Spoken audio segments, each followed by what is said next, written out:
प्रस्तुत कहानी के माध्यम से हमें यह संदेश मिलता है कि हमें उत्तम फल प्राप्त करने के लिए, अच्छा नतीजा प्राप्त करने के लिए हमें समय का सदुपयोग करना चाहिए। समय को व्यर्थ नहीं गंवाना चाहिए। समय का जीवन में बहुत महत्व है। बीता हुआ समय पुनः वापस नहीं आता है। हमें वर्तमान समय में समय का भरपूर उपयोग करना चाहिए। विद्यालय से जो भी अभ्यास मिलता है उसे समय में ही पूरा कर लेना चाहिए, उसे पढ़ना चाहिए। जो विद्यार्थी समय का सदुपयोग करता है वही जीवन में आगे भी बढ़ता है। इसी संदेश पर हमारा अगला पाठ है वारिस कौन। वारिस का अर्थ होता है उत्तराधिकारी, या वह व्यक्ति जो किसी पिताजी या अपने बड़ों के ना रहने पर उसकी संपत्ति का अधिकारी हो जाता है। वही पुत्र उस संपत्ति को संभाल कर उसमें वृद्धि भी करता है। ऐसे समझदार पुत्र को कहते हैं वारिस, उत्तराधिकारी कहते हैं। विभा रानी जी का परिचय दिया गया है। इनका जन्म 1959 मधुबनी, बिहार में हुआ था। बहुआयामी प्रतिभा की धनी विभा रानी हिंदी व मैथिली की राष्ट्रीय स्तर की लेखिका है। आपने कहानी, गीत, अनुवाद, लोक साहित्य एवं नाट्य लेखन में प्रखरता से अपनी कलम चलाई है। आप समकालीन फिल्म, महिला व बाल विषयों पर लोकगीत और लोक साहित्य के क्षेत्र में निरंतर काम कर रही हैं। इनकी प्रमुख कृतियां हैं चल खुसरो, घर अपने, मिथिला की लोक कथाएँ, गोनू झा के किस्से, अगले जन्म मोहे बिटिया न कीजो, समरथ द्विभाषी हिंदी अंग्रेजी का अनुवाद, बिल टेलर की डायरी आदि। अब इस पाठ के संबंध में यहाँ पर बताया है। प्रस्तुत संवादात्मक कहानी के माध्यम से विभा रानी जी का कहना है कि हमें उत्तम फल प्राप्त करने के लिए समय और साधनों का सदुपयोग करना चाहिए। जो ऐसा करता है वही जीवन में सफल होता है। वारिस कौन। एक राजा था, उसके 4 बेटियां थीं। राजा ने सोचा कि इन चारों में से जो सबसे बुद्धिमती होगी उसे ही राजा अपना राजपाट सौंपेगा। इसका फैसला कैसे हो, वह सोचने लगा। अंत में उसे एक उपाय सूझ गया। बेटियां, यह अनेक वचन है, इसका एक वचन होगा बेटी। बुद्धिमती का मतलब होता है समझदार। राजपाट, राज्य। फैसला का अर्थ होता है निर्णय। उपाय का मतलब होता है तरकीब। यहाँ पर एक कहानी दी है वारिस कौन में। एक राजा है, उनकी 4 लड़कियां हैं। इन चारों में से जो सबसे समझदार लड़की होगी राजा उसे अपना राज्य सौंपेगा। लेकिन इसका निर्णय कैसे करे, इसीलिए उसे एक उपाय सूझ गया। उसने एक दिन चारों बेटियों को अपने पास बुलाया, सभी को गेहूं के 100-100 दाने दिए और कहा, इसे तुम अपने पास रखो। 5 साल बाद मैं जब इन्हें मांगूंगा तब तुम मुझे वापस कर देना। दाने, दाने यह अनेक वचन है, इसका एक वचन होगा दाना।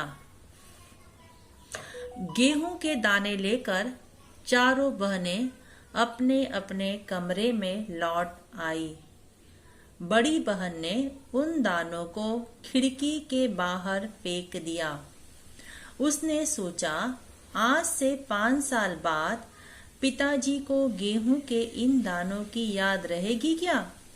और जो याद भी रहा तो क्या हुआ? भंडार से लेकर दे दूंगी। गेहूं के उन दानों को लेकर चारों बहनें अपने अपने कमरे में लौट आई। बड़ी बहन ने क्या किया, उन दानों को खिड़की यह स्त्रीलिंग है या पुल्लिंग है, इसका पता कैसे करेंगे।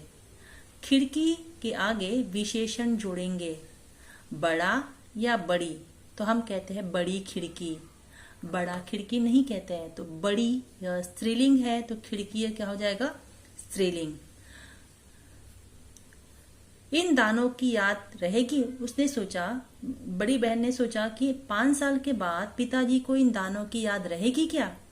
अगर रही तो मैं इन दानों को भंडार में से ला करके पिताजी को दे दूंगी।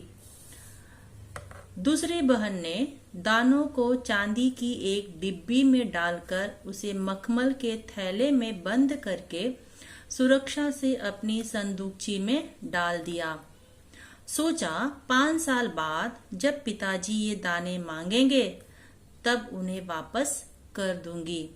दूसरी बहन ने क्या किया, उन गेहूं के दानों को चांदी के डिब्बे में संभाल करके रख दिया और उस डिब्बे को मखमल के थैली में बंद करके उसे एक बड़े से संदूकची में डाल दिया। इस तरह से दूसरी बहन ने उसे संभाल कर रख दिया। तीसरी बहन बस सोचती रही, इसका क्या करूं। चौथी और छोटी बहन तनिक बच्ची थी। तनिक का मतलब होता थोड़ी बच्ची ही थी। शरारतें करना उसे बहुत पसंद था। उसे गेहूं के भुने दाने भी बहुत पसंद थे। उसने दानों को भुनवा कर खा डाला और खेल में मग्न हो गई।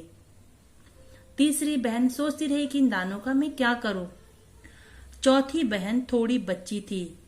उसने उस गेहूं के दानों को भुनवा लिया और भुनने के बाद उसे खा लिया और अपने खेल में मग्न का मतलब होता है उसमें लीन हो गई, खेलने में लीन हो गई। इस तरह से चौथी राजकुमारी ने उन दानों को भून करके खा लिया। तीसरी राजकुमारी को इस बात का यकीन था, यकीन का मतलब विश्वास था, पिताजी ने उन्हें यूं ही ये दाने नहीं दिए होंगे, जरूर इसके पीछे कोई मकसद होगा। मकसद का मतलब उद्देश्य। पहले तो उसने भी अपनी दूसरी बहनों की तरह उन्हें सहेज कर रख देने की सोची, सहेज कर संभाल कर रखने की सोची, लेकिन फिर वह ऐसा न कर सकी। 2-3 दिनों तक वह सोचती रही। फिर उसने अपने कमरे की खिड़की के पीछे वाली जमीन में वे दाने बो दिए। तीसरी राजकुमारी क्या किया, अपने कमरे के पीछे जो खिड़की थी, उस खिड़की के बाहर जो जमीन थी, उस जमीन में गेहूं के दानों को उसने बो दिया। समय पर अंकुर फूटे। उस गेहूं के दाने में से अंकुर फूटने लगे। अंकुर फूटने के बाद वह पौधे तैयार हुए। उस पौधे में से दाने निकले। राजकुमारी ने तैयार फसल में से दाने निकाले और जो फसल तैयार हो गई उसमें से उसने दाने निकाले और उन दानों को फिर से बो दिया। इस तरह 5 वर्षों में उसके पास ढेर सारा गेहूं तैयार हो गया। इसी तरह वह उसने गेहूं की बहुत अधिक फसल तैयार कर ली। 5 साल बाद राजा ने फिर चारों बहनों को बुलाया और कहा, आज से 5 साल पहले मैंने तुम चारों को गेहूं के 100 दाने दिए थे और कहा था कि 5 साल बाद मुझे वापस करना। कहाँ है वे दाने। 5 साल के बाद राजा ने उन चारों बहनों को बुलाया और उनसे गेहूं के दाने मांगे और पूछा, ये वे दाने कहाँ है। बड़ी राजकुमारी भंडार घर जाकर गेहूं के दाने ले आई। बड़ी राजकुमारी ने अनाज के भंडार में गई और वहां से गेहूं के दाने ले आई और राजा को दे दिया। राजा ने पूछा, क्या ये वही दाने हैं जो मैंने तुम्हें दिए थे। राजा को शक हुआ और उसने पूछा बड़ी राजकुमारी से कि वही दाने हैं जो मैंने तुम्हें दिए थे।